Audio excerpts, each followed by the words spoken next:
What happens when water is exposed to EMF, or wireless radiation? Here's something you may not know. Water is conscious, and it responds vibrationally to whatever it is exposed to. At Omnia, we've done an experiment where we froze and photographed 3 samples of water. Water which was not exposed to EMF radiation, the baseline, looked like this. Water which was exposed to an EMF field, a 5G radiation field in fact, looked like this. And water which was exposed to EMF that is balanced by the Omnia radiation balancer looked like this. See the difference? Remember, your body is 70% water. And here's a special offer for the Journey to Truth crowd. Just enter the word truth in caps at the checkout for your 10% discount.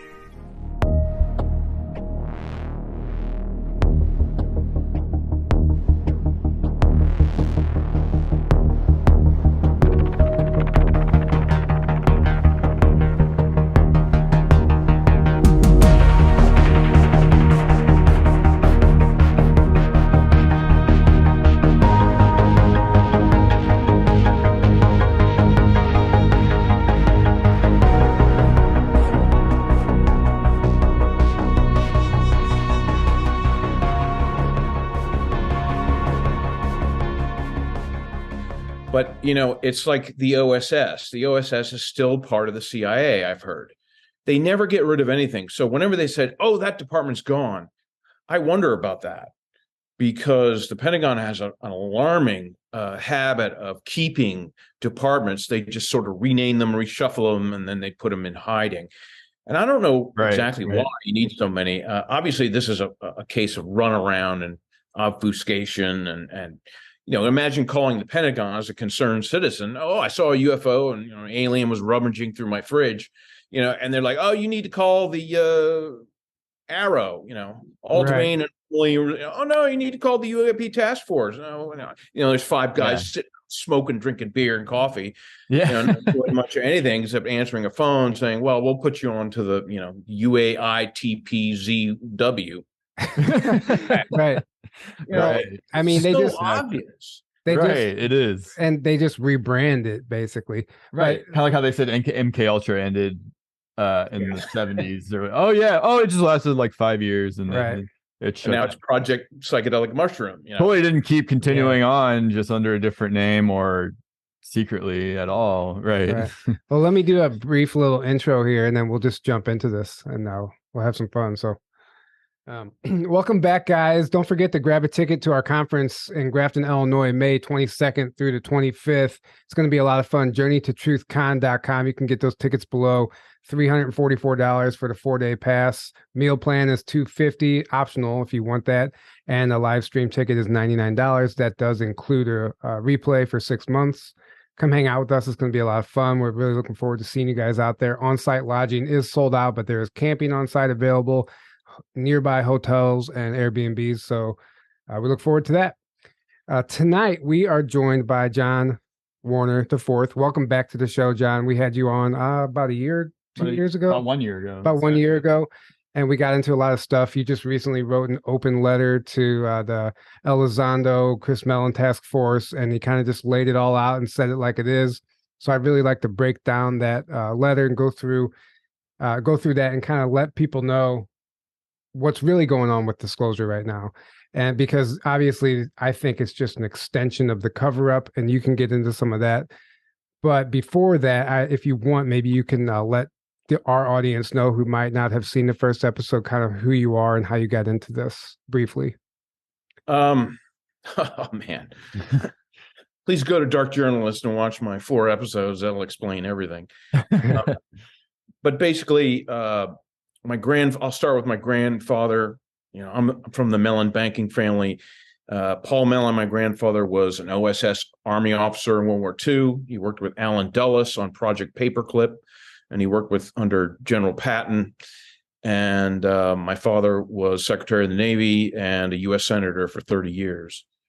And I grew up traveling the world with my father, carrying his briefcase, and sat in on some interesting meetings with the Navy and other branches, and got to know a lot of politicians and presidents and queens, and met a lot of royalty. And, you know, a lot of nefarious people as well. And right around 1993 or 4, I showed the Majestic 12 files to my father. I was sort of a UFO enthusiast at the time, but not really active doing much except maybe reading a book or two a year.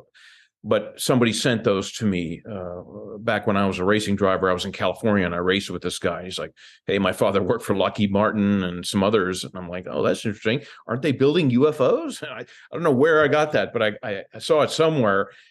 And he said, yeah, my father's involved. Let me send you some documents. And those were the Majestic 12 files. And they were fairly new back in 93. And I was 31 years old. So I was pretty naive, and I looked at them and I said, well, I'm going to show them to Dad. And my friend said, you should, because he's chairman of the Armed Services Committee. He sat on the Select Intel Committee. And oh boy, he and I went back and forth, and he cracked on them eventually. So that's a brief summary of where I got into this. I got to know Stephen Greer, 20 years ago, and some other people. He had mentioned my father in one of his podcasts or two, because he's a Virginian as well. So I kind of fell into all this. I'm a historian and a writer, and I'm a World War II historian, but I understand all of history. And it started to make more and more sense to me. Lo and behold. Right. Yeah. Yeah. And if you guys missed the first episode, I highly recommend checking that out if you want a little more background on what he was involved in and what he saw growing up. But as far as your open letter that you wrote, let's just jump right in head first and just kind of. I have a question. Sure. So for your conference in May, is it May? Yes. Yeah. So do CIA and NSA and National Reconnaissance Office people, do they get a discount? No, they're showing absolutely up. not. They have to pay more, a lot more. They're showing up. They showed up last year, and we actually potentially they were at least from a podcast, if not also that. But I think they were low-level agents, is what I personally think. There were things that indicated very strong. They interviewed me, and in the interview at the conference, they interviewed me, and they asked me, "Do feds ever show up at these type of events? Do you guys ever play the game Spot the Fed? What do you do if you see somebody here is like infiltrating?" Like they were asking me all these weird questions, and I was just like, okay, I see what's going on here. But so they don't need to work for them. No, they don't need they don't need a discount. They just kind of sneak in. Well, how they got in the first place is they posed as a media company that was interested in filming like a documentary. And we just believed them. We didn't do enough vetting, and we were just like, oh, cool, and we let them. And as a media, there's two guys, and then they were just acting so weird, and we were just getting these off vibes the whole time, and we're like, something's not right with these guys, and they were asking these weird questions constantly, and then he, like what he just said, and then lo and behold, we find out they're two guys from this like anti-conspiracy podcast called QAnon Anonymous, and they did a whole episode on our conference, like a hit piece. I hit like just bashing it and laughing at it, and right. But we kicked them out after a couple of days. That means you're over the target. You're getting flack. Right. Yeah, like a B-17. Right. But we kicked them out like halfway through because they were like filming right in people's faces and just acting very well, just getting a number of complaints about them. Yeah, everyone was complaining about them. Yeah, but there's no doubt that those type of agencies do show up at conferences. Yeah, it's interesting because some of my retired spook friends, like ONI, they asked me, said, "Are you going to this thing in the Midwest?" And I said, last year, I said no, but maybe the next one. So they knew about it, and these guys are retired, and they don't. They're not active like you and I are, you guys, but they heard about it. Interesting. So I found that interesting. I was like, how'd you hear about it? And they're like, oh, somebody told us, and we've got probably, they sent some of their, people, once intel, always intel. Right. But anyway. Yeah. No, that's good to know. And I suspected something like that would happen. This year is not strictly secret space program, so we're not drawing as much attention, I don't think. But regardless, but there's still a lot of, Tony's returning, yeah, still, and then there's still a lot of other info that is You know, they don't really want people believing, Right. let's just say. Well, John, So- help paint a picture for us. What's going on right now with this disclosure? Holy shit. Your guess is as good as mine. Everyone, I track my cousin Chris Mellon, and I track Elizondo, and I track Gary Nolan, and all these people. Chris Mellon was at the Barcelona conference. He talked to Linda Moulton Howe about nothing really, not much. I'm a big fan of Linda's. I've been following her since my mother gave me her book, and like when I was 18, Alien Harvest. She's been around a long time. Yeah. I've heard from certain people that she was warned not to cover the human mutilations in her books. Really? Just the animal ones. So that's what I heard. I don't know. I understand, a lot of the old guard, Richard Dolan and others, they're sort of the old guard. They've been around since the 90s, and Linda, the 80s, early 80s. Yeah. So yeah. Why they're going to this other side? I mean, I understand that there needs to be some cooperation, but so far they've only done lies by omission and shell games and nothing burgers, and they're not being, other than bringing the topic alive for the last 5 years or 6 years, since 2017, the Nimitz thing. They've done precious little, and it's all hot air and run around, and they talk, and they have softball hosts, and people interview them, and it's softball questions. I mean, come on, Gary Nolan and Tucker Carlson got up there and did an interview, and they both giggled about the subject, the UFO issue. I mean, that's just childish. They're 5-year-olds. I mean, I'm not kidding. And so why these senior people in the disclosure movement are crossing the aisle and shaking hands? What do they expect to get out of that? More attention? It's the wrong move. And they're never going to give an interview to someone who's hardball. Right. I mean, can you imagine? They don't want that. Greer or Daniel List or you guys or anybody out there, Carrie Cassidy? Oh shit! No. They're not going to give an interview. They're not going to put themselves in that position. Chris will never mention me because that would be giving me validation. But he can't. Right. I know he's read this letter. Oh, yeah? Yeah, let's get into that. I sent it I'm a part of a physics forum. I'm not a physicist, but I understand basic physics and try to understand nonlinear physics. Heisenberg, Gerlach, Hahn, Planck. These German guys that were doing nonlinear stuff back in the day. But, I sent this out, and I sent a link on Twitter, and I sent it out, for anyone who wants to read it. And if you guys want to put a link to it, that's fine. Links to my website. I'm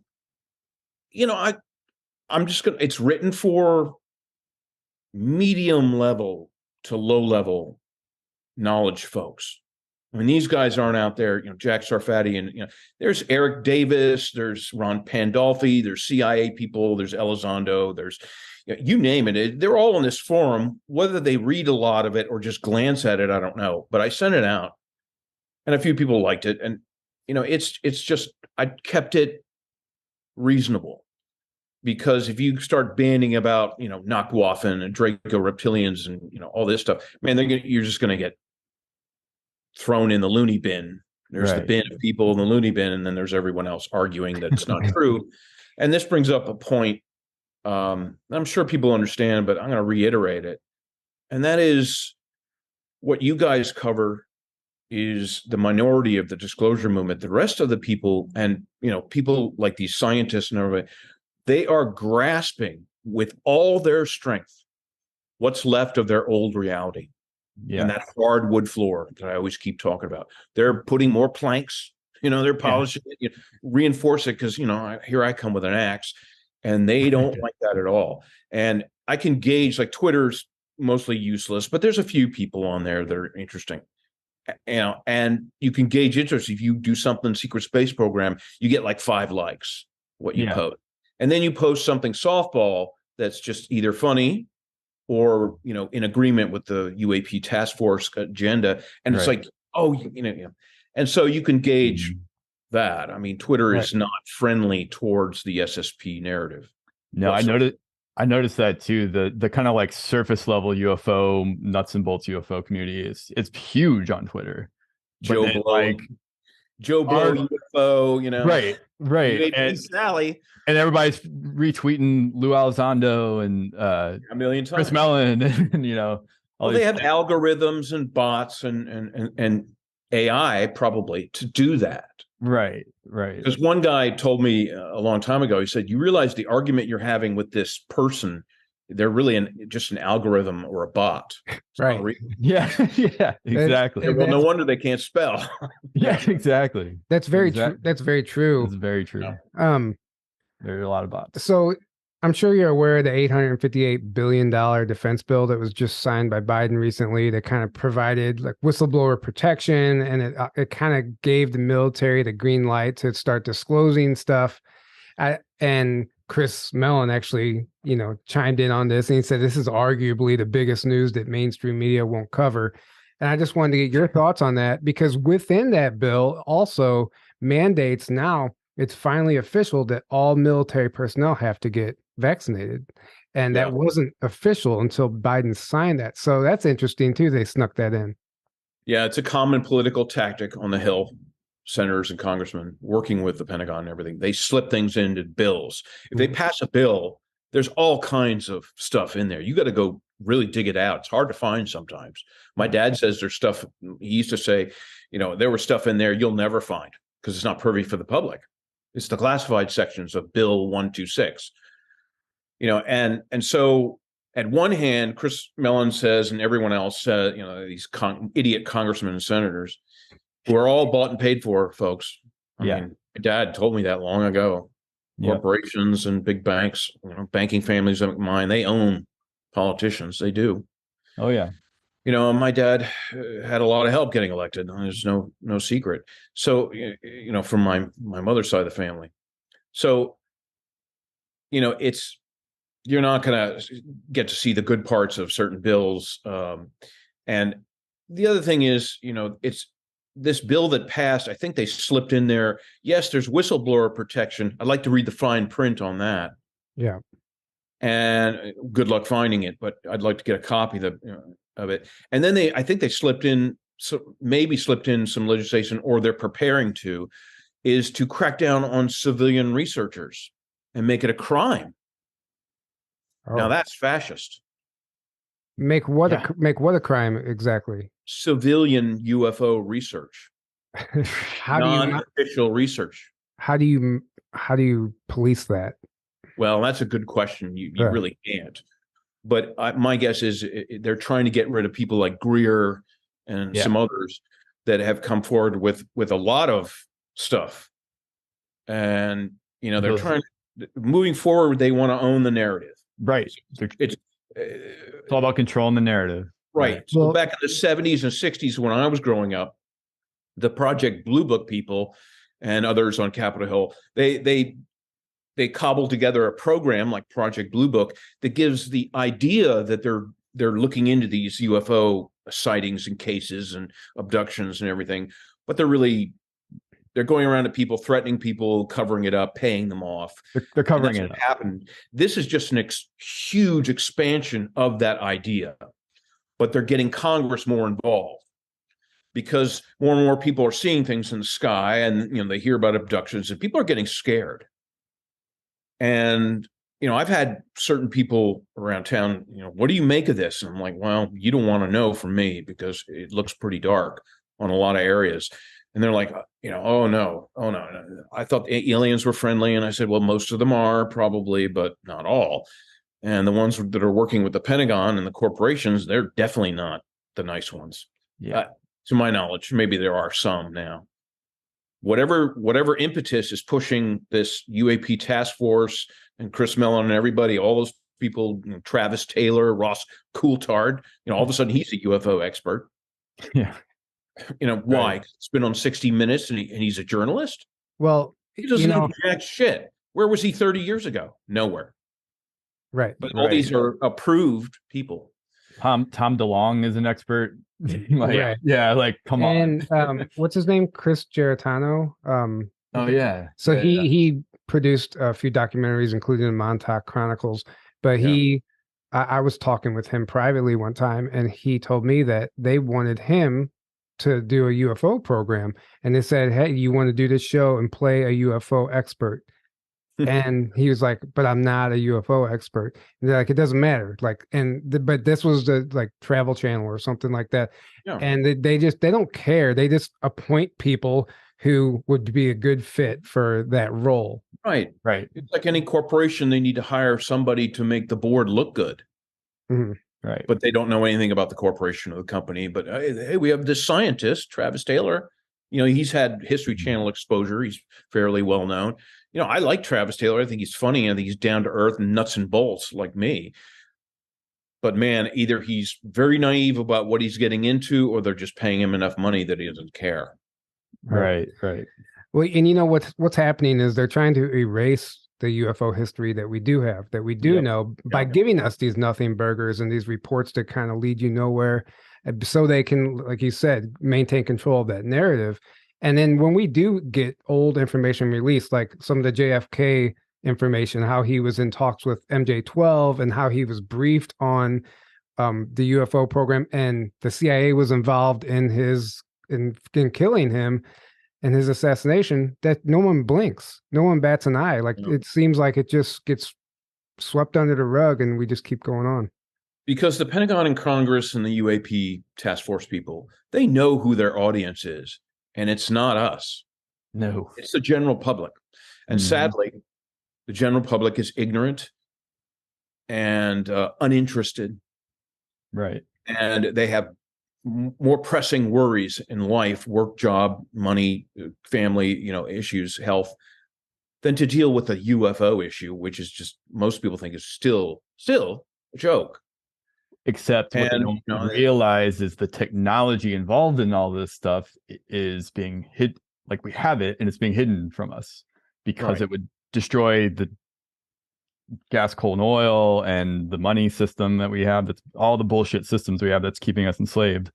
It would completely make those obsolete. So they can't ever they're like, oh, we can never let this get out, or let people believe that, understand that we are hiding this, that we do have this, is the last thing they want. So like the threat, like, we can talk about this all day and they don't care, but is the second too many people start paying attention and be like, wait a second, there's something here. That's the threat. Is it's all psychological. It's all mental. They don't want people believing. They want people at most thinking, oh yeah, there's stuff going on in the skies, but we don't know what they are, or most of it's just ours, but it's secret military and whatever. Like, but they'll keep it at that surface level, keep it at arm's length, keep the questions going. They don't have to work. They don't have to work very hard. No, they really don't. Chris Mellon just has to do one thing a month, and then he's back on his yacht and he's at the Rolling Rock Club and having a martini. It's like, I don't hate the guy. He has a wonderful family. He's a nice guy. I'd go up there and have a martini with him and chit chat about yachts. But the last time I saw him at our family reunion, I brought up the UFO issue and he was furious. He said, "You do not talk shop in a family reunion." Right.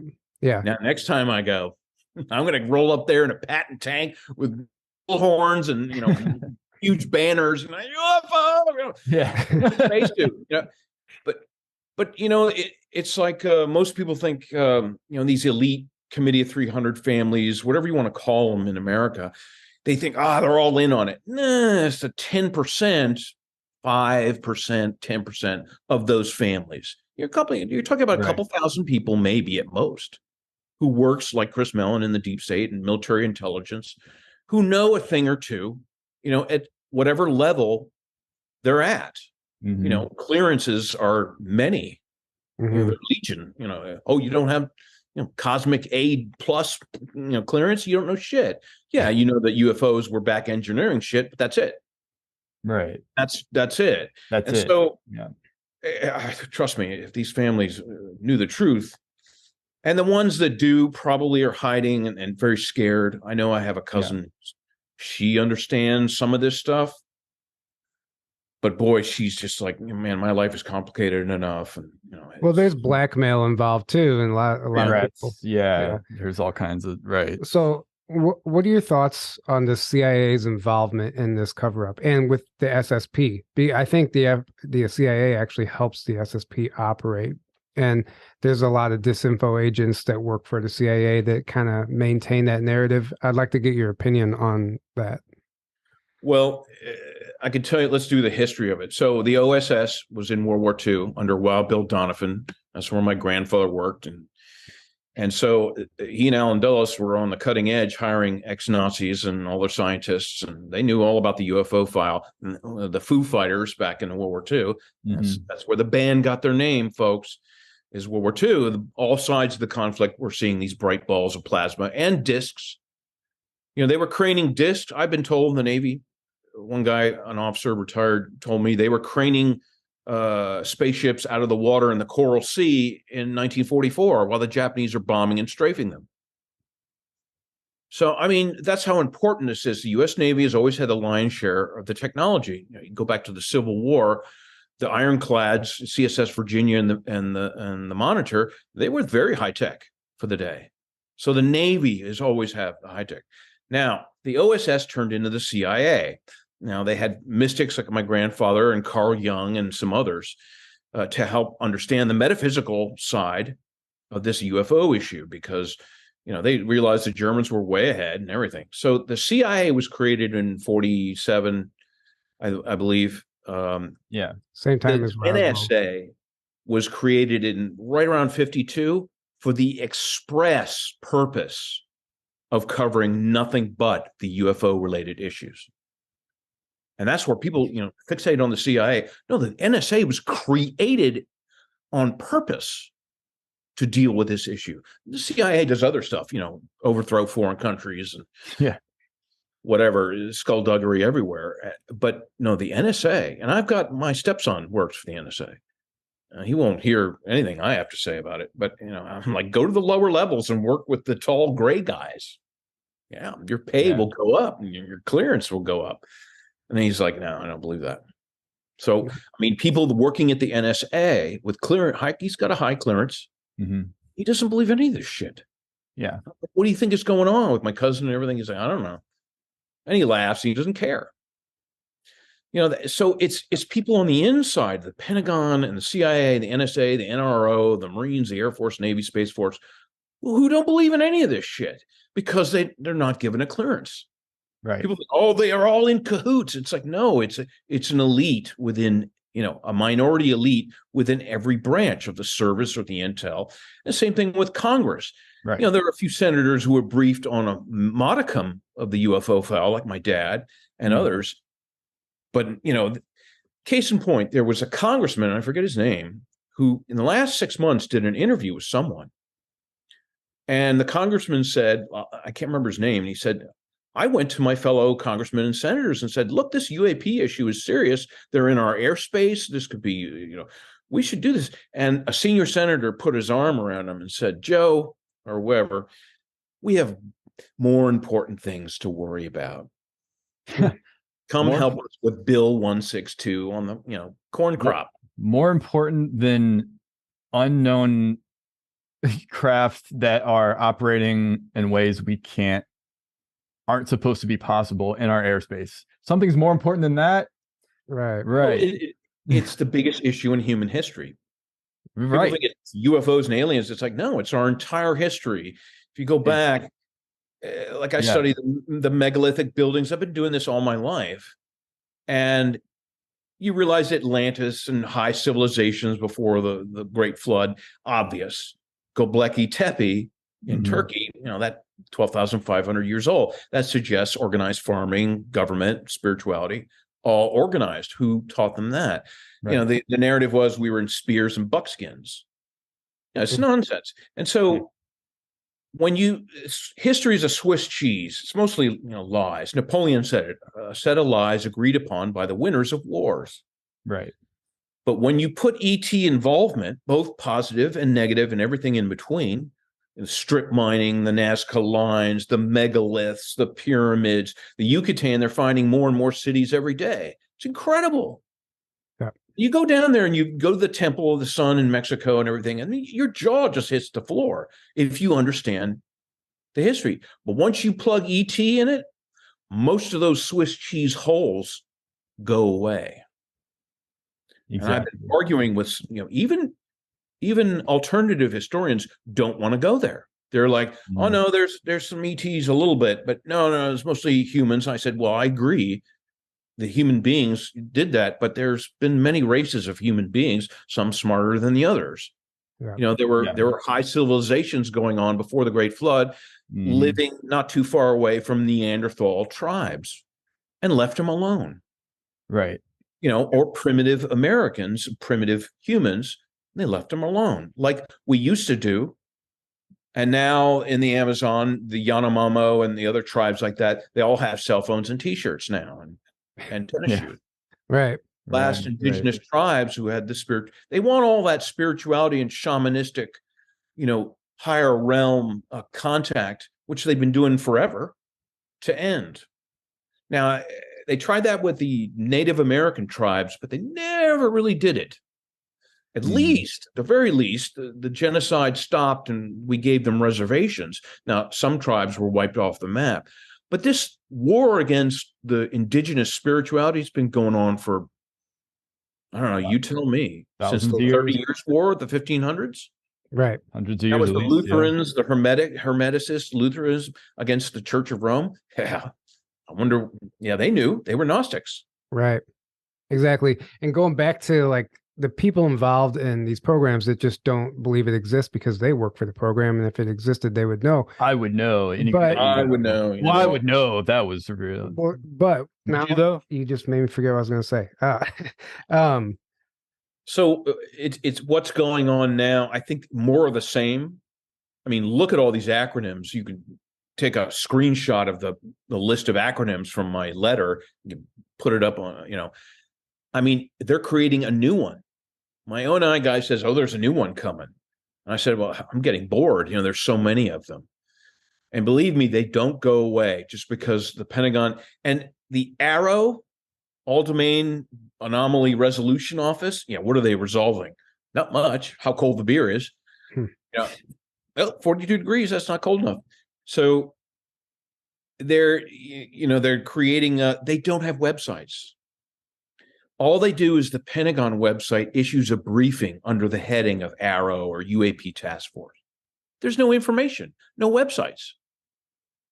Right. Now, maybe there will, but as of right now, there's none. That's the interesting thing, too. And I remember what I was going to say. These people they're just completely ignorant to what's really going on, and they're being used as pawns in an agenda that they're not even aware of. Yeah, most Pentagon, people, they might have been read in on a tiny bit, and it's like, right. The rest is above your pay grade. It's need to know. They're told what they need to know to do their job, and that's it. It's compartmentalized. That's what people need to understand. And my dad taught me that back when I was in college. He's like, you need to understand how the military works. And I was asking, UFO, what's going on with this UFO issue? I don't know. There was a sighting in Virginia back in the 80s, and he said, look, you need to understand that the people in those departments, sometimes they're not listed, and there's all kinds of security levels. You're never going to get any information from anyone. He always, in the early days, he tried to dissuade me, like the Majestic 12 files. He's like, don't go down that road. You're not going to find it. Just leave it alone. I said, no way. I'm not going to leave this alone. Why? Bullshit. Yeah. Well, back in the 90s, it was still dangerous to go digging. Oh, yeah. It really was. I didn't know that. But had I been in touch with Greer in 93, he would have told me to be damn careful what you do. Now, he's still alive, so somebody... He's still alive. Right. Somebody protected him. Well, so you were talking about there's no websites, right, for these... Not the last time I checked was last week. No. Well, this is how the secrecy, this is how they maintain the secrecy for a lot of these programs, these clandestine black budget shadow government programs. There is no paper trail intentionally. Yeah. It's the same as, like, think of the CIA when they're on mission, right? When they receive an order on a throwaway cell phone, they get the order, the cell phone goes into the river, they carry out their task. The same thing's going on with the secret space program. In my opinion, I don't think there is a large paper trail for any of it for that reason. So even if somebody were to dig or things were to be exposed, there's nothing there. There's no documents. And it's been like that for a couple hundred years that, there were smart enough intelligence services. And so, this gets to a point that I made in another interview, and I'll list it here, is, a lot of people on Twitter and a lot of my friends and all kinds of people, they say, show me something, show me some proof of all this crap, this UFO issue and the military being involved. And, they know something's going on because there's the UAP thing. But, I think most people believe, and I think it's true, that Tic Tacs and other things, those are Lockheed Martin and Grumman and, General Dynamics. Those are our stuff, because they need plausible deniability to fall back on. And so I began thinking, what there's the mass of circumstantial evidence, the millions of civilian pilot, literally millions of reports, military reports. Chris Mellon makes a big deal of that. Oh, damn you, Pentagon, you need to give military people more leeway to, it's all about hardware and sightings. That's not important. It's the politics. It's the dirty deals. It's, what deals have we made with ET? Well, we've all heard from the SSP folks, that could be what they're hiding. They don't care about sightings, or I saw a little gray alien in my closet. They could give a shit. What they're doing is saying, yeah, eventually within 10 years, they'll be like, sure, we work with some ETs. They're very nice people. We're working on some projects. We'll get back to you on, someday. And have a nice day. Go back to work, go back to school, and shut the fuck up. Stop bothering us and go talk to the UAP task force, which will give you a runaround to all the other departments. And so that's what they're doing. It's obvious to anyone in DC who understands intelligence in the military. I mean, all my friends, they'd laugh. They're doing this again. Like I said, didn't they do that in 1976? And they're like, yeah, but no one remembers. They've been doing the same tactics over and over, and that's going to come back to bite them, I think. So, proof. And I gave this a lot of thought, and I said to someone, look, I don't know anything 100% sure. I can give you probabilities, but I don't know. But let me tell you something. The human race is very creative. We're mostly good people. We're loving, and there's a few bad apples. Duality. What are you going to do? However, if you look at the big picture of history, what never changes? Now, with all this creativity and, there's some minor changes, civil rights, women's lib, these are positive things that happen, little changes, but the fundamentals of history never, ever change.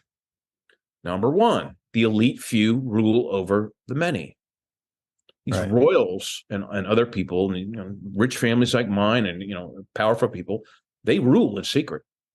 I've studied it 9 Ways to Sunday for decades.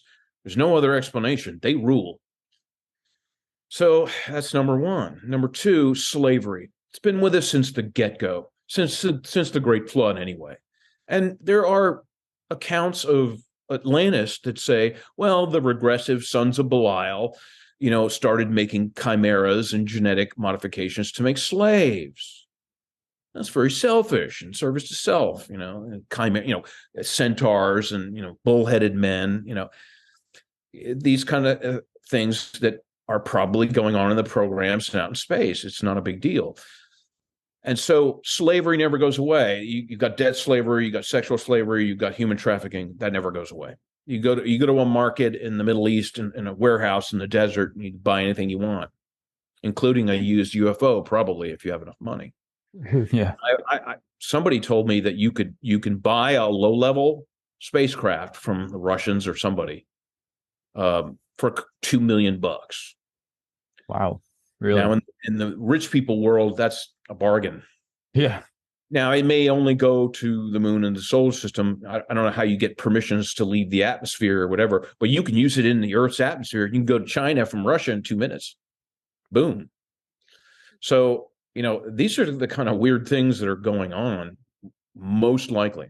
So slavery, number two. Number three, always had religions. New ones crop up every day. I'm sorry for people who put their eggs in one basket with religion, but it's obvious that's been our biggest mind control vehicle since the Great Flood. Spirituality be damned, Gnosticism be damned. There were the Templars and the Teutons and the Cathars and the Gnostics who knew better, but everyone else, religion. So that never changes. Even if the Vatican says, "Oh, we love ET, we're going to make them Catholics and everything," that's all bullshit.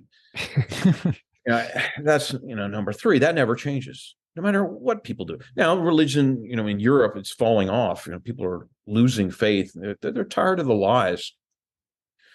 With everything, and so that's a big one. And I should write these down because I forget them. But the other big one is, money.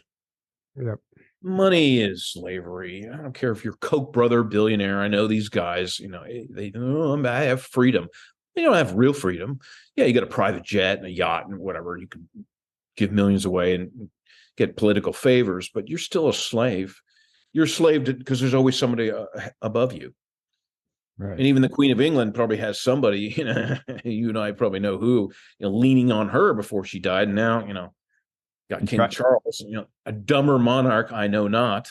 And try to use that money to actually free humanity or do things that will make the system obsolete, like build free energy devices, build a craft, do these.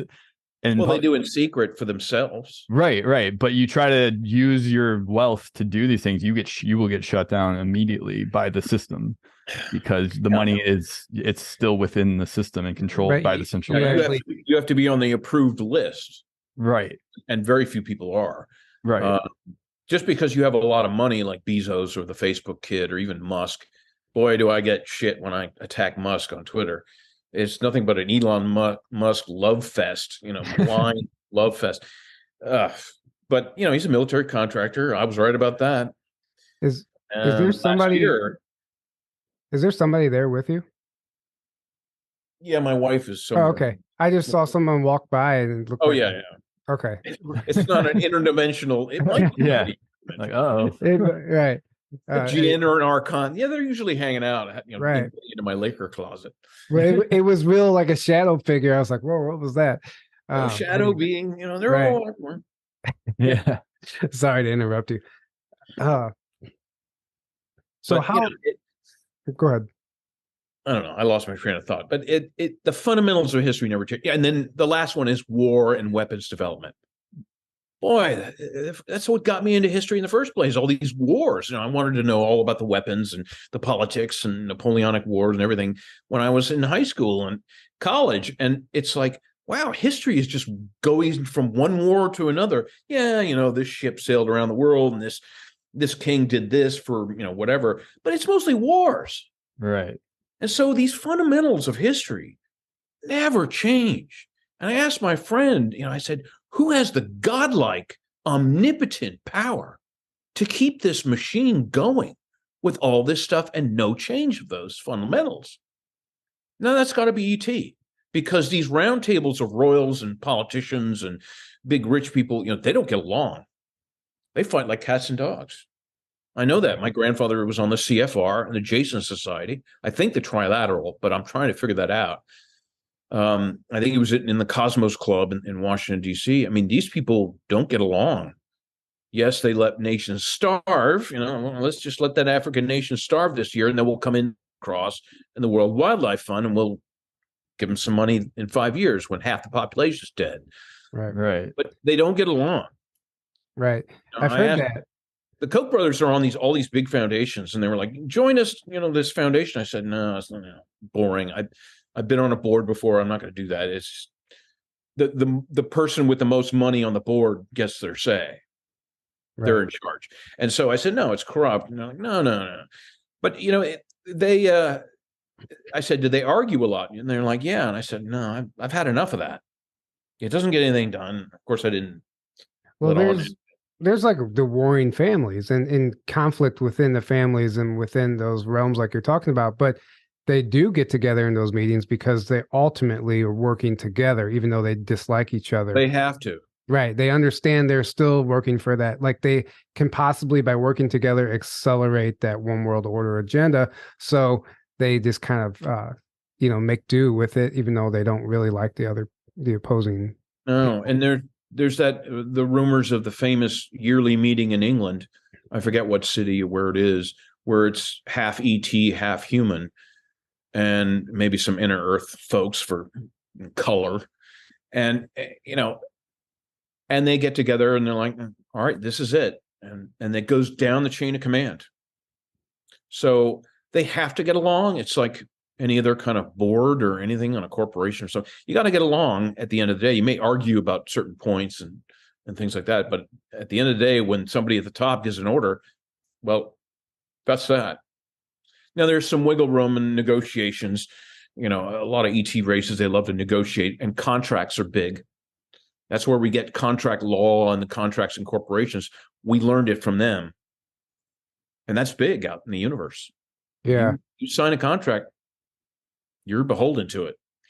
Better not break it, because that's a universal law. And of course, you can get around, you can bend universal law, and they break it. Penny Bradley says they break it all the time, certain ET groups, because everyone has an agenda, and that makes sense.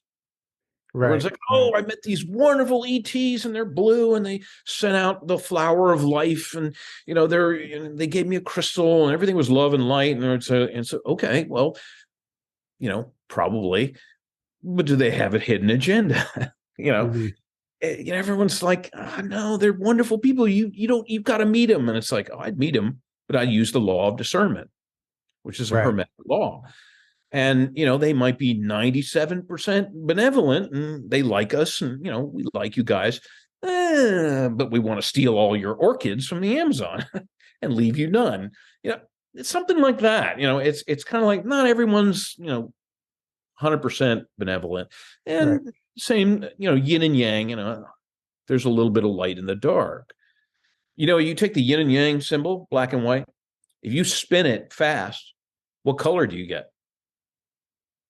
Gray. Yeah, there you go. Everything is lighter gray or darker gray. People like simple black and white answers, and there's none. Right. And this whole issue, everything is gray. Yes, some people wear very, very light gray hats. I presume Chris Mellon is sort of a medium gray, a little dark. And I'm a lighter gray hat. But I mean, no one's a saint, no one's a savior. It's just ridiculous. It's part of the reason the human race really, part of the big lesson to learn is that one of them, right? Because when we mature, when you get older, you learn some of that. Most cops are good, but there's the 15 to 20% that are on the take, or shoot somebody, for money or something like that. But most cops are good, but it's like, perspective is important, everything like that. Right. You interview somebody who's been beaten up by a cop and they hate cops, but then those same cops are, saving somebody's life with a bunch of firemen. The universe is all flexible. Reality is flexible. Everything is flexible, and everything is gray. Right. Light or dark thing. Nobody's perfect. It's, oh, God, source. He or she is pure light. And it's like, I wonder. I bet they owe a lot of people some poker money. Right. Well, I always say that, like, there is no answer for anything. Like, you can make a list of possibilities and the answer is always all of the above. Like, I don't think that there's like nothing's clear cut, like you said. And that's very apparent. It's very apparent. People don't like that. They don't like the flexibility of something. They like, everything hard, solid, solid, black or white. My dad was kind of like that. I'm like, hey, man, there's a lot of flexibility and grayness in here. Oh, hell no. Right. And it's always, answers. It's always about who benefits from, like, the UFO disclosure, like who benefits from what they're doing right now. Like, obviously we talked about that earlier, but there's always an agenda behind every move that's made. They're doing this whole UAP thing, the whole of it, because they have to. Who's on the inside pushing for that? That's anyone's guess. Some lighter gray, medium to lighter gray hats are like, enough is enough. The internet's changed everything the last 30 years. People are seeing more and more shit in the sky. Pilots are seeing stuff. I know Navy personnel are really pissed off. They're like, we see them all the time, but we're supposed to report them as naval flares. I was on the USS Enterprise in 1995 for a couple of nights, and it's an aircraft carrier. And we saw in the distance off South Carolina in the east, all these orange lights that, they were in formation, then one zipped away, and then they blipped out. And they said, the officer on the deck said to all the enlisted people, it's just naval flares, everyone back to work. And the chief petty officer, some guys passed me and my ONI friend who was with me, and they said, no, they always say that. We know what the fuck they are. Right. And they're getting tired. They're getting tired. The service personnel, all branches, maybe not the Space Force, but all branches, they're getting tired of being treated like children, not given the proper clearances or information. They believe in national security and the Constitution, most, not all. But the Navy believes in Constitution, Marines. Yeah. They're not beholden to a commander-in-chief. They're beholden to the Constitution, which represents, in theory, the American people. Right. But we live in a corrupt republic. Let's talk about the Navy and the Space Force, because the Space Force recently took over all military satellite communications. I don't know if you recently saw that. And I don't know how true that is, but that's what was announced. And then what the Space Force also is allegedly working on a new space station that's going to be 3 times the size of the Empire State Building, and they're decommissioning the ISS in 2031. They're going to crash land it in the Pacific Ocean. It's a piece of shit anyway. Right. Right. The information about the new space station comes directly from somebody I know whose father is working on it, and this is real intel. They'll say it's new, but they've had it up there for 20 years. Right. We got a space station. It's just like anything else up there. There's a ton of shit up there in orbit. Varying degrees of, and then Space Force orbit or high. They seem to be at the forefront of all of this right now. And they even seem to be like an aerospace company as well, if they are in fact building a new space station. Yeah. It's a confusing mess, but here's what I know, for whatever it's worth, because I'm not right about everything. There was something called Earth Defense Force, and it's been around for 30, 40 years. That, I think, was changed to U.S. Space Force. So we've always had it for, 40, 50 years. We've had, a presence in space as a defensive of the Earth, whether it's satellite or space stations. They've had space stations since the 50s, probably. And so that's that component. Naval Space Command, the NSC, it's one of those acronyms, that's based in Kwajalein Island and Diego Garcia. That much I know from my own sources. I've known that for, 25, 30 years. I didn't know the significance of it. Kwajalein, they launch things with chemical rockets and anti-gravity. It's in a position for privacy, but also there's an electromagnetic benefit of being in Kwajalein for getting stuff into orbit or beyond. What that benefit is electromagnetically, it has something to do with the Earth. And so that's all I know. Probably the same in Diego Garcia. Boy, if you want privacy, that's in the middle of the Indian Ocean. Obviously the SSP people mention that from time to time, right? Where the Germans come and resupply. That's logical to me. Under contract, they have contracts to resupply. That would be a great place to land. And whether you're cloaked, invisible, or whatever, that's easy to do. They were working on that in the 30s. It's my new book. I talk about it. Optical invisibility. You're changing. It has a time travel component to it, because in my book, my latest book, Sanity Was a Luxury, they're aboard a German anti-gravity airship, and the Varian brothers and Van Bush, the MIT Rad Lab, and John G. Trump is in there as a character. They cobble up a series of Klystron radar tubes, and they say we could bend light using scalar waves at microwave frequencies. This gets into the Eldridge and Project Rainbow stuff, but theoretically, I kind of pieced it together. I think they could have done it. They were working on it in the 30s. That's the word, under FDR and Tesla. And so what it does is it's out of phase. When you're looking at an aircraft from another aircraft, and then you shift the phase using scalar waves, and it becomes invisible because it's actually one step further out of time phase than you.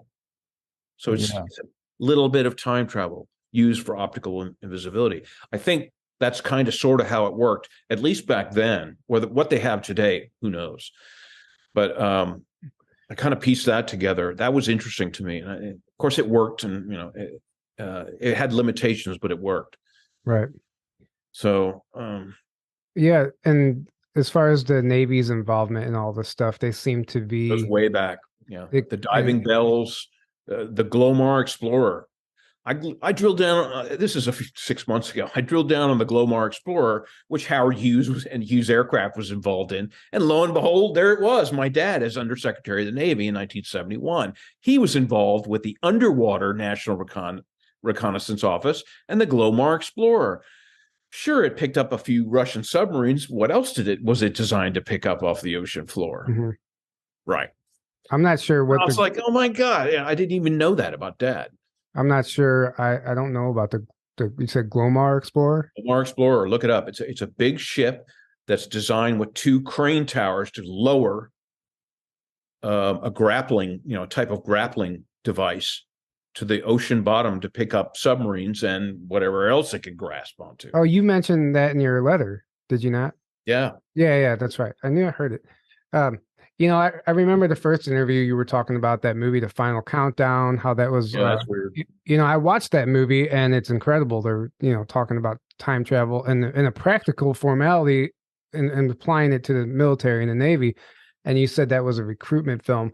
I noticed the U.S. Navy now is referring to the new Top Gun movie as like the #1 movie on their Twitter account. It's the first thing. Top Gun voted #1. Top Gun Maverick voted #1 by the Navy, blah, blah, blah. And I'm wondering if that's also being used as a recruitment film as well. Oh, sure. I mean, Hollywood's been neck and neck with the Intel and the military services. I mean, look at 2001 Space Odyssey. I saw that when I was 6 years old in 1968 with my dad and my best friend. Imagine all the people joining NASA and the Air Force and some other secret, U.S. Navy space program was active even back then. That was showing us the secret space program. A lot of people believe that. I think so as well. Mm-hmm. They were showing us the truth, which they do on occasion. Now, of course, the Antarctica, they make silly movies like Iron Sky, and I think they're making a third one. They're terrible movies. Terrible. But there's disclosure in it. Sort of, because they're demonizing it. They're making it look ridiculous. Right. That to me and others, that's a red flag, because they're going it's not like 2001 or the Top Gun or whatever else. No, they're demonizing that, making it look childish and silly. The movies are made for children. Mm-hmm. And so they're telling some truth, probably, I think, but they're demonizing it as hard as they can. That's a red flag in my book. Well, just like as soon as Trump announced the Space Force, the Netflix series came out, Space Force. It's a comedy that makes it's terrible. Right. Makes fun of it. Yeah. Right. Like it's a joke. Yeah. And he just disappeared. It's magic. It's freezing in here. You're fine. In the bunker, it's freezing here. I keep the humidity at 10%. But you're exactly right, because Iron Sky and Starship Troopers is another one that really paint a picture of how the SSP operates and what's actually going on. But it's laughable. They do it under the guise of comedy. Terrible. Yeah. In the 1990s, I was working in post-production television. I was a computer guy, a compositor, doing special effects work for movies and commercials and things like that. And I saw Starship Troopers being made on the computer, with the animation in those days. It was all soft image. And I was like, this is a weird movie. And then I watched, 10 minutes of it and I thought, oh, this is ridiculous. And now I'm like, I wonder they're really showing us some of the truth. They make it kind of silly, and they make it for young adults and 12-year-olds. Right. But under cosmic law, they're showing us the truth. I agree. And I've heard from people like Daryl James and some other SSP people that the way they're depicted, wearing, I guess the Dark Fleet would be depicted, the long leather coats with the hat, the black leather coats with the hat. Yeah. Apparently that's exactly how they dressed. Yeah. And that, to me, like, that's a detail that you can't ignore. If that's really what these people are remembering, and that same detail shows up in a movie like Starship Troopers, that's a like subtle disclosure, but no one's ever going to connect those dots unless you really go down that rabbit hole. You got to have a good knowledge of all this stuff, and the problem is, and this is what the U.S. government and the UAP folks, they know people can't.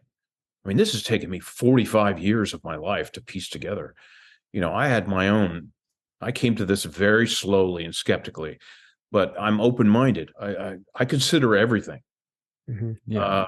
That's why I'm friends with Penny Bradley and others. I want to listen, and I want to. And a lot of the stuff they say is it's very esoteric, but as far as German history, going back to the Romans trying to genocide the Germans, that's true. Mm-hmm. You got to have a good knowledge of history to understand that. But to ordinary citizens, it's going to sound like a bunch of complicated gobbledygook. Right. They know that, Chris Mellon and everybody, they know that. They know who their audience is. And I saw a document many, many decades ago, I don't know, and it said the average IQ of America is somewhere around 85. Yikes. It's the average. And I was like, this can't be true. I believe that. I don't believe this. This is a military doc. Someone showed it to me. And now, sadly, I've sort of come to terms with that. They know how to manipulate people. Oh, they don't even have to do any heavy lifting. It's so easy. And to demonize everyone in the disclosure movement as being still a bunch of tinfoil hats with, binoculars looking at UFOs in the sky and making up ghost stories about space. Right. Oh, they saw that in Star Wars. Oh, they saw that the day the Earth stood still. And it's like, wow, there's a lot of sci-fi movies where, aliens are attacking us. Right. Post-apocalyptic movies too. There's a lot of disclosure in the original 1960s Star Trek series. Oh yeah. Now the story on that I've gotten from several sources, I pieced it together. Gene Roddenberry, who was a World War II pilot, he saw action. He was the real deal. His best friend was Leslie Stevens Jr., who was a Hollywood producer and did Battlestar Galactica in the 1970s. Guess who his father was? Admiral Leslie Stevens. And supposedly, he's the one who gave Gene Roddenberry, through his son, the information to put into the Star Trek series. There's word that it was a Navy-sponsored vehicle. The Navy wanted in the early 60s to start getting some of these concepts out to a very simplistic public. In the 1960s, it was barbaric times. Civil rights, it was grim. And so they were able to talk about all these issues, and slavery, cosmic slavery, racism, war, a lot of war in Star Trek, Klingons and everything like that. And who are the Klingons? Who are the Romulans? And who are the Vulcans? There's all these, concepts of logic, and they had episodes where the computer took over the whole enterprise. That's AI, failed. They were trying to warn us about a lot of stuff. Mm-hmm. I urge people to go back and with this new knowledge that we're all talking about here, especially you guys, to go back and watch that with an eye. That Gene Roddenberry the story is, he was a member of the council. He was privy to the Council of Nine, 9 ETs, at the E. Salin Institute in California. And, William Tompkins writes, Admiral Rico Boda, who was in charge of the Douglas aircraft, he's in my new book. He's a character. He and Leslie Stevens definitely knew each other. Right. I think, from my research, it's hard to find anything on Boda. My father and I did 2 FOIA requests. The Navy gave us 1 page. height, weight, serial number, commander of San Diego Naval Air Station. It's on an island. Well, most of that information comes from William Tompkins about Boda. It all starts to piece together if you do your homework. But a lot of people read a few books and watch a few videos and freak out and say, "Oh, this can't be true." Right. And I don't blame them, but it's like it takes a lot of study. And then we have to consider the disinfo agents that are sent in to muddy the waters. Also that. And I actually have a list of like the different levels of disinfo agents that I just think is really interesting to consider. They have agents of influence, the confusion agents, contract agents, deep cover agents, disinfo agents, notional agents, provocation agents, and spoon feeder agents.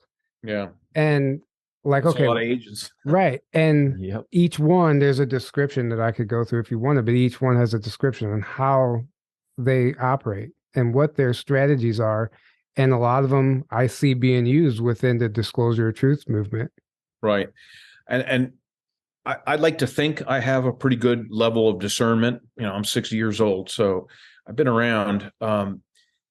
In my opinion, for whatever it's worth, the people that concern me the most in the whole disclosure arena is not Chris Mellon, Luis Elizondo, and Gary Nolan and Travis Taylor, all those guys. It's the guys, men and women, who are in the middle. Now, I'm going to give you an example. Jeremy Corbell is a big fan of Bob Lazar. I am too. I know people that knew, they say Lazar was legit. Yeah. People that I trust here, people not on the internet, military folks. But then Jeremy Corbell goes off the reservation and starts talking about softball things and gee whiz, I'm going to go on Ancient Aliens on the History Channel, which is all bullshit. The Ancient Aliens is some disclosure, and then they say the top of a pyramid turns into a UFO made out of solid gold and zooms up into space. That's stupid. And so they're telling you some truth, I think, and then they muck it all up by telling you ridiculous things. Well, what if ancient astronauts think this? And so Jeremy Corbell, I think, is a very dangerous person. Maybe he's just an idiot, but I wonder, because I think he's been trained to say, "Oh, Bob Lazar's okay. He's just talking about this," but then everything else he demonizes, and it's subtle. Right. It's very subtle. He's sort of this mid-level guy, but he gets a lot of public exposure. That's dangerous to me. That's a guy who, I think, maybe I'm wrong, but I think he's the kind of guy where they tapped him on the shoulder and said, "Do this for us or else, or here's some money," either or both. Pretty strong. That's exactly the vibe. And he talks about Bob Lazar, like, "Yeah, Bob Lazar's great," and then everyone's like, "All right," and then he goes up, talks about how great Chris Mellon and all these other guys are, right? And it's like, holy shit, right? So he's saying some good stuff, and then he's saying a lot of tainted stuff. That's counterintelligence 101. Exactly. That's how they operate. Exactly. And another example is Ross Coulthard, and they're an expert. But I'm disappointed in Richard Dolan, and I'm disappointed in Linda Moulton Howe for reaching across the aisle and doing a softball interview with Chris Mellon. Right. What the hell? That's not going to further anything. Right. Except their official interview. A lot of it becomes entertainment, the storytelling, and the first one on that list, agent of influence, it says somebody who may be under mind control or ideologically motivated to use their positions of influence to mind control others. So we have to think about the mind control aspect of all this. Mm-hmm. And people in these positions might be under mind control. And we know this is possible. This is no secret. Yeah. They may not be aware of what they're doing. That's what I mean. That's what I mean. Why some people are more susceptible to MK Ultra mind control techniques. It's mostly electronic now. Why some are and other people, I would hope that the three of us are not. Right. We're talking about, we're talking smack, and we're not holding back. And others don't. I don't understand that part. Maybe some of the SSP folks can clarify how that works. Right. Maybe you have to be a little soft in the head to begin with, like Tom DeLonge. I'm sorry. Great musician or Freemason, whatever. I have friends who are Freemasons, and they're like, that guy's full of shit. Well, and these guys are real guys, and they're like, that guy's, he's a bobo. He's the definition of a puppet being used, or what they call useful idiot. Useful idiot, right. Unfortunately. Same thing. Well, somebody in his position, like, think about, like, they take advantage of your ego too.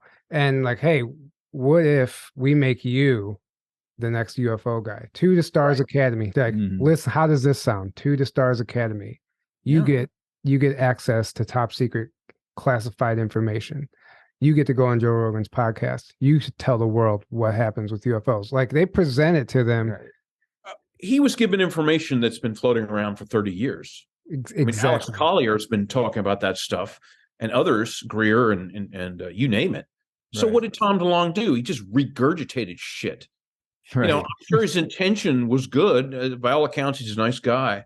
I think they manipulated him out the yin yang. Right. Oh yeah. And then he's like playing KG, and he goes on Joe Rogan. That's a softball host. Knapp, Joe Rogan, others. These softball hosts, and just sits there in his beanie and his hipster outfit and goes, yeah, man, it's all cool. No, it's not cool at all. This is frightening and horrifying. Right. Right.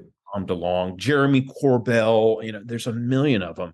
Right. Who, and they cater to most of the folks who are very, very starting to get very concerned about this whole UFO issue, ET issue.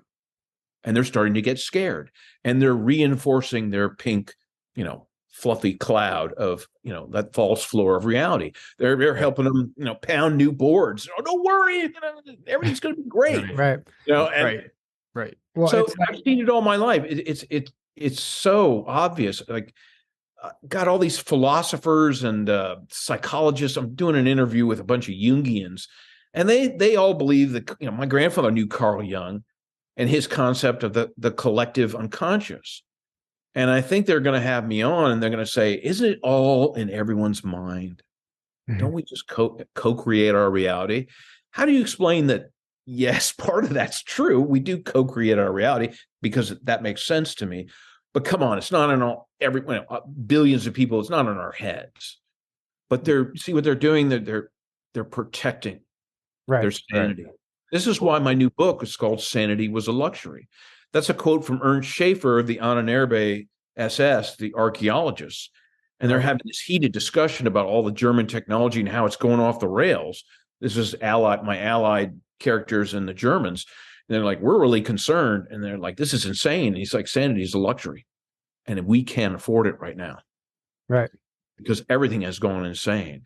So the problem with those concepts, trying to hide behind a philosopher or a psychologist, Jung was CIA. He was OSS, and then once CIA, always CIA. Right. And they're going to a guy who wrote a book about flying saucers. I've read it. It's mostly disinformation. Well, don't worry, folks. It's all in your mind. Well, yeah, they might be real, but they're far away. Don't worry, it's all in your mind. That's dangerous. Mm-hmm. Yeah, and there's more of this. People being chicken shit. I'm sorry, they're just cowards. Telling you what to think about it rather than presenting the information, letting you decide. Yeah, well, they can't. Right. They don't have much of an argument now that the government's coming out saying, "Oh, these are strange UAPs." They can't. They're finding less. It's like having a mountain climber having a perch. All these perches are going away. They're going up an ice frozen waterfall, and they're running out of ice axes and things to cement their pathetic third dimensional 20th century reality, which is long gone, folks. Right. And you nailed it. Exactly. Another thing I see is we have all of a sudden these ex-Illuminati people coming out doing interviews saying that, it's all virtual reality. These people are just remembering virtual reality. Oh, SSP is all memory implants and virtual reality, which is a little bit of the truth, right? Some of it, a little bit, surrounded by a bodyguard of lies. That's what when Churchill said, "Oh my God, the truth has to be protected with a huge bodyguard of lies." And so that's the way. That's an intel tactic. Chris Mellon goes out there and goes, "Oh, it's a mystery, and some of them might be alien." A little bit of truth. It's not a mystery, but the alien part. And then he goes, "Don't worry, it's probably the Chinese or the Russians." So they kind of tantalize you with a little bit of they think they're going to say something true, and then they fall back on their bullshit narrative. Yeah. Like a big fluffy mattress. Everything's fine. Here's a blankie. Right. Right. Don't Exactly. worry, American people. Here's a cashmere blanket. Right. Firm, fuzzy. Nothing to see here. Move Right. along. The Yeah. Have a rum bullshit. drink. Have a tiki rum drink. Right. The bullshit narrative. That's what Right. I'm going to name this episode. That's actually really good. It's perfect. And I don't blame people. I really, I could sound harsh sometimes, but a lot of these people are my friends and family, that I love dearly. But we all got to start to grow up. All of us. Yeah. Mm-hmm. We're never going to stop learning. Well, they hope that we get so confused and lose hope, so we just throw in the towel and go back to working our 40-hour job and forget about it. That's what they want, and that's why the IQ is what you said it was, 80 at 85 or whatever. I saw that, but, people can argue that all day long. But you sadly, can you see those people go around and ask random people basic questions about history, about the presidents, and most people, like, they can't answer it. A lot of people can't. They don't know, who the first president was. It's like the millennial generation. So it's like, okay, that's done by design. The distractions are put in place. So, schools, movie, games, VR goggles, and the games, boy, those are dangerous. Right. I see I have a step grandson, and he's diddling away on these games. There's no way to get him off that. It's so designed to be addictive. And then the movies and the TV shows. Yeah. TikTok, 10-second videos. It's weird because, like, on Netflix, Dark is talking to you about time travel, and they're alluding to Brookhaven Labs in Long Island, but it's set in Germany at this fake atomic plant. But they're giving you some truth. But boy, they made it so complicated and slow and German. And some of my friends asked me, "What the hell is Dark really about?" And I said, "You wouldn't believe it if I told you." And then they're like, "What?" They tell us bits of truth, but it is so convoluted. There are very few shows that really hit the nail on the head, if any. Right. I'm surprised Graham Hancock's show got on Netflix or whatever. Too. We were just talking. I am shocked that was allowed, but that, I don't know. To me, that gives me, like, maybe there's some kind of, like, shift, good infiltration of Netflix or something happening here.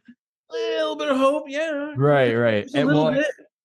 And then the Gift show. Yeah, there's it was filmed in Istanbul. It's called The Gift, and it's about Göbekli. Oh yeah, very nice. Göbekli Tepe. Very good.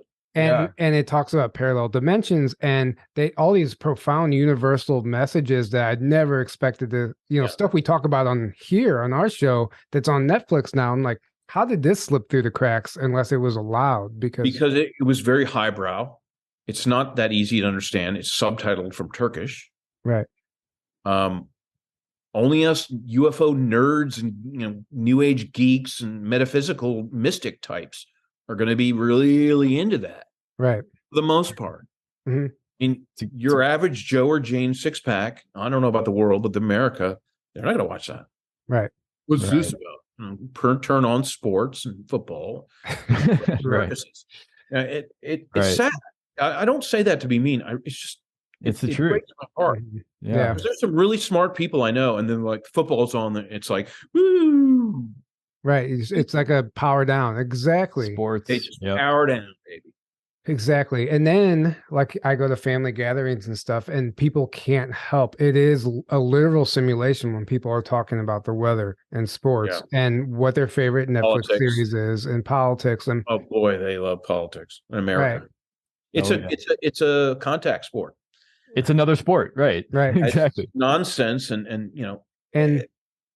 this brings up another point I wanted to mention. I'm not going to mention the person who said this, but somebody in the SSP realm got up on stage in front of a large group of people and said, folks, all you got to do is go to the polls and vote for the right people, and we can have change. And I stood there listening to this, and my jaw just hit the floor and shattered. Right. Yeah. Let me tell you, folks, I've been around the U.S. government all my life. You're only going to vote for another moron in charge. I just told you about the congressman who had, gee whiz, UAPs, and they shut him down. And if he keeps probing, they'll get rid of him. He's a congressman in 2 years. Oh, he mysteriously didn't win his next election. That's how it works. You're not going to vote anyone in. Politics, the U.S. government, anything, you're never going to get any disclosure or change or progressivism from those people. The military are designed to defend this country, and from any threats from outer space, and that's it. They're not in a position to disclose anything. That's for the U.S. government. See the runaround? Right. The U.S. government creates the task force, and and so it just goes round and round and round. You're not going to get anything. It has to come from the people. Right. And I thought that was very, very irresponsible to say that. And this is from somebody in the secret space program, a veteran. And I'm like, how can you be a veteran of what's going on out in space and say that? That's right. I'll just say the name. I'll just say the name because I don't care. Randy Kramer. Yeah, Randy Kramer. And it was I like Randy. I like Randy. I think he has great, stories to tell. I appreciate it. But my God, that was. I mean, and then a lot of him and a lot of other people go, well, my commanding officer won't let me talk about that. They're still under Let me get something straight. I'm here with my face. A lot of people come on, interviews and they just have a blank. They don't want to show their face. What, you think technology is not going to figure out your voice? They've got technology that can do anything. So, getting up there and saying, well, I'm not allowed to talk with that. Ha, ha, ha. That's not funny. Right. Once you have once you have the balls to come on, show your face and talk about everything. Right. I can't stand this. Well, I could talk about this, but not that. Right. Ha, ha, ha. You kids aren't worthy of my information. Apparently it's too high level.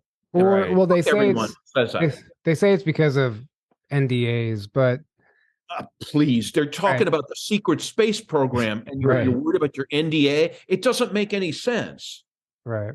Well, so that ruins their credibility to me. That's a great example of compartmentalization too, because he's only being told certain things, and he thinks everything he's being told is the truth. And if that was true, I would know about it. It's like that whole kind of thing. Right. And it's like, well, no, because it's compartmentalized. You're being told what they want you to know because that serves that compartment. And then I cannot fathom you're talking about a secret space program and fighting in space for corporations and everyone else, but I can't talk about this because my commanding officer said no. Right. That's no sense to me. That's a joke. Well, and there's the keywords, commanding officer. These people still have superiors that they answer to, and tell them to tell their superiors to go jump on in a lake.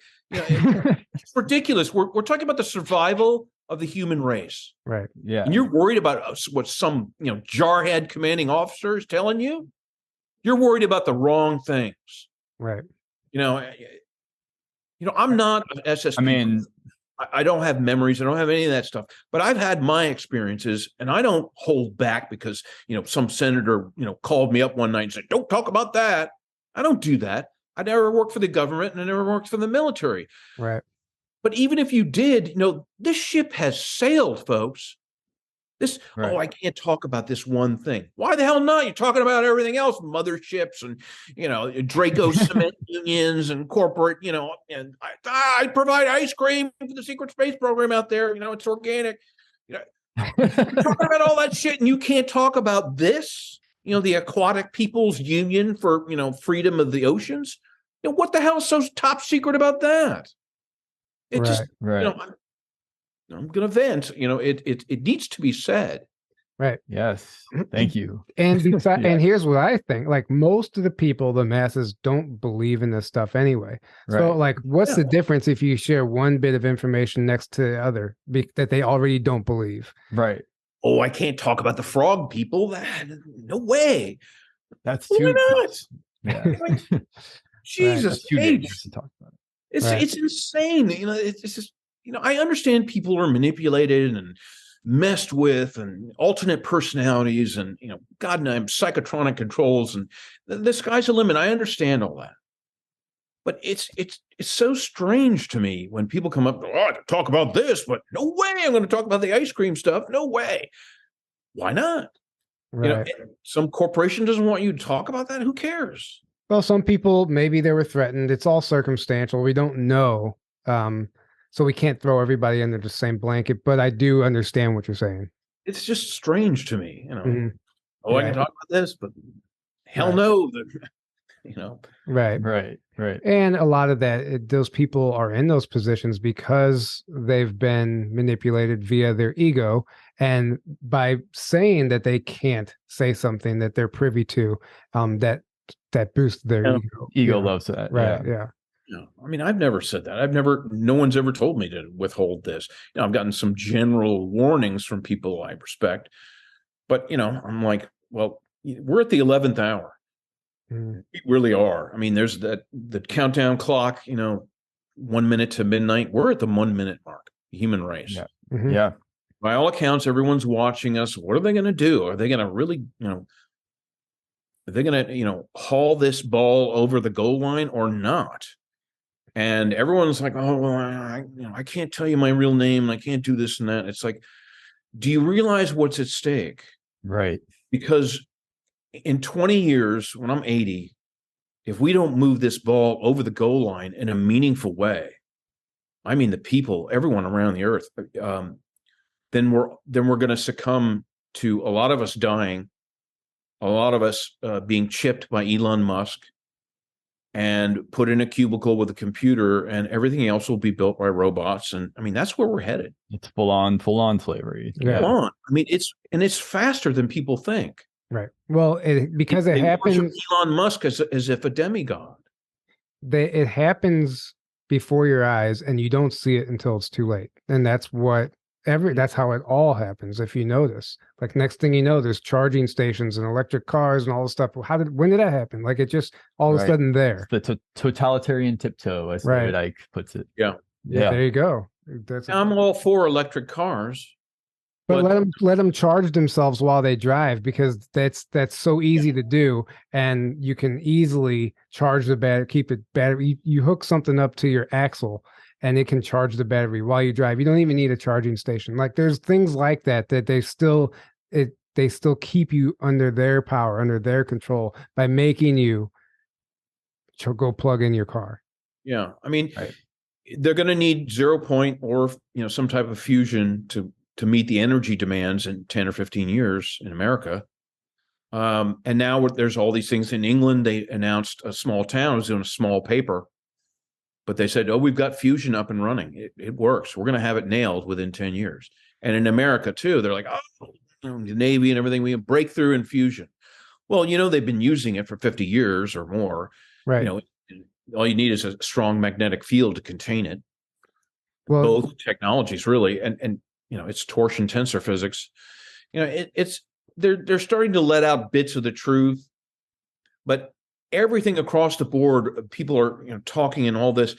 For me personally, as I research this and given all the history, it's a case of every time it's a case of too little, too late. Right. The Allies almost lost World War II because it was a case of too little, too late. And with the Germans, they almost had their technology mature, but it was too little, too late. It's getting scary. I mean, that war could have ended everything. Are you familiar with the Boeing B-21 Raider that was unveiled December 22nd? It's like the new stealth fighter bomber. But they say it's nuclear capable. What does that mean? And in the article it says nuclear capable or conventional. So they're telling you subtly, like, hey, sort of, yeah. The Navy's cagey. They let out some patents and things here and there. Here's how to build a black triangle. Now everyone says you could, from the patent, you could see how it works. Sort of. They let out just enough information to whet your appetite, but not the big stuff. Right. And then now Boeing is partnering with NASA, and they're creating the new next gen aircraft, the commercial airliners. I don't know if you saw that, but that's going to be problematic. They're trying to get us off oil and coal eventually in the 25, 30 years. The Navy, the aircraft, if they say it's nuclear or conventional, that probably it's like a TR-3 black triangle. The early ones had hydrogen type thruster system, so that's conventional. But then it had a plasma ring with a plasma accelerator on it, doing a 0 point to high voltage, and then 3 nodes are using torsion fields, monatomic gold and silver plasma and quartz crystals. That's to them, that's nuclear. They can call that nuclear. Is it technically nuclear? Depends who you talk to in the nuclear physics arena. Sort of. So they get away with saying, oh, this aircraft is conventional and there's a nuclear component. And what is that code for? And that means anti-gravitics or anti-gravity. What they do is they just take off with conventional ramjet or turbines. And then they switch to electrogravitics like the B-2 bomber, right, in low Earth orbit. Right. And I go from there. It's probably Moon and Mars capable if it has a plasma ring, like a TR-3B. I think that even some of our conventional aircraft are retrofitted. Like I'm talking about like commercial airliners even possibly being retrofitted with this technology as well. And I had a very vivid dream one night where I was co-pilot of this airliner, and we had to make an emergency landing, and the pilot flipped on the anti-gravitics, let's say the nuclear capable technology, and we just descended. And I was like, I knew that was retrofitted into these planes. He's like, oh yeah, they all have it, and they're only allowed to use it under emergency orders. That was a dream, but I think something like that, I think that happens. Well, they could. How do we get that to work? I mean, they just use conventional jet engines, and then in flight they could switch over and reduce throttle. It'll probably save a lot of fuel, and then in an emergency you could just glide to the ground very subtly and land. The problem with that is you give that to Lufthansa or United Airlines, they're going to wonder how the black box works. In other words, I was talking to my friend John Majorowski. He has a channel. And he said that,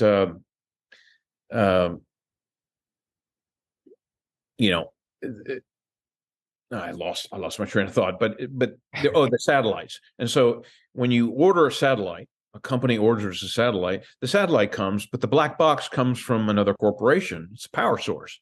And they say, well, what's in the black box that's going to power it for 25, 30 years? And they're like, that's classified. Really?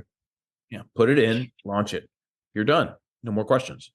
And so they've been, the Apollo 11 command module, some theorize that it had a black box in there to protect the command module and the LEM from micrometeorites, gamma radiation, and the Van Allen belt.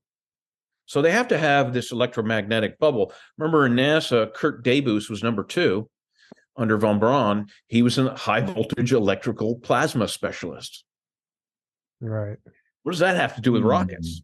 Right. Well, everything, if you understand the electric universe. Yeah. So they had a black box going to the moon. And a lot of people say we didn't go to the moon. I don't care, honestly, if we did or not.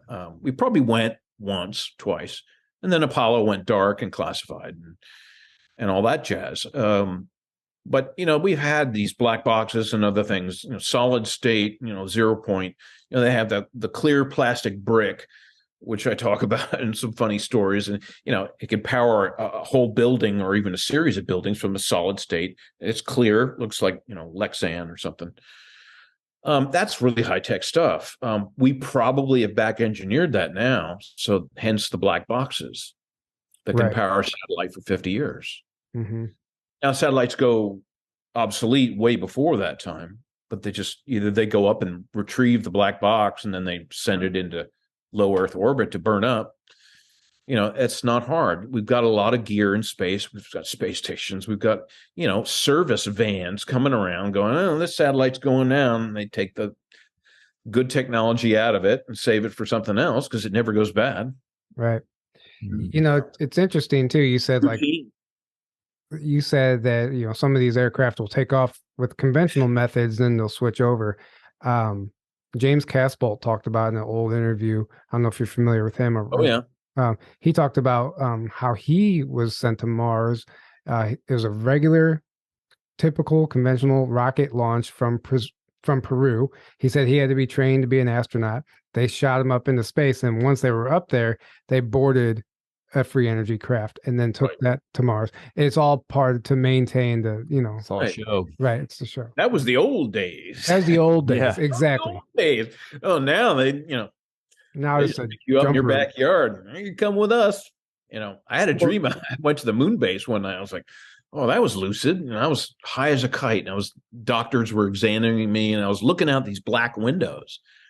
Where I want to see the moon and space and the earth. They're like, don't worry about it. It's out there, but you can't see through the windows. That was weird. Everyone's had all these weird dreams. It's very possible that most of us have been out in space. Our consciousness has been out there. They borrowed it for a while. Oh, fix the toilet, Mr. Warner. Okay, plumber. On the moon base, and it's not very fun. And then they put me. So we all might have been doing this, that, or the other. I had another dream. I was in the Air Force, with the 1960s uniform on, with a typewriter. They're like, oh, you're a writer, type these reports up. And I had stacks of reports. Going, this sucks. I thought being on the moon or Mars would be more fun. No, you don't get to do the fun stuff. Type these up and shut up. So I wonder about all that. I woke up and I told my wife, I was like, wow, I was a typist. Yeah. It was really boring work. But they need personnel to do mundane jobs. I wonder if everyone is taken at one point. They need, who was it? Mary Beaver said they need accountants. They need everybody. Right. So thank you so much for joining us today, man. This has been a lot of fun. We covered everything. I really appreciate you sharing your time with us. And do you want to let people know how they can find you and where they can find your books? Yeah, you can link my website on below the interview. That's the easiest way. And I have the link for the letter I wrote. Can you just say your website out loud for the audio listeners? Yeah, it's John W. Warner IV, author.com. Right. And then if they want, they can follow you on Twitter also. Yeah, I post some crazy stuff on Twitter. I don't expect any kind of miracles on there. I'll probably at some point just shut it down and just leave it. Right. It's designed to extract information and not really be any kind of meaningful. Sure. There's a little bit, a few people that are interesting. Yeah. But well, thanks for joining us. This was a lot of fun. Yeah. Thank you guys for tuning in. We love you all. Don't forget, if you want to come hang out, grab a ticket. The link is below, journeytotruthcon.com. Maybe there'll be some intelligence agencies there. Maybe not. I'm sure there'll be one or two. Right. Free of charge. Right. Right. Yeah. Right. Anyway, we hope to see you there. And if you can't make it, live stream tickets are available for $99. So take advantage of that. We love you all. Have a great evening. And until next time, good night. Good night, guys. All right. Thanks.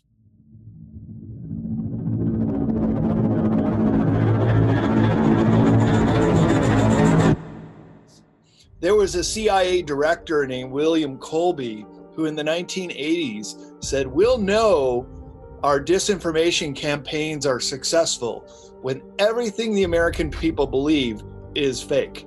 When we realize how powerful we are when we set our intentions and we realize that we aren't just this, we are just these multi-dimensional light beings, and time is an illusion, and it's everything's a perception.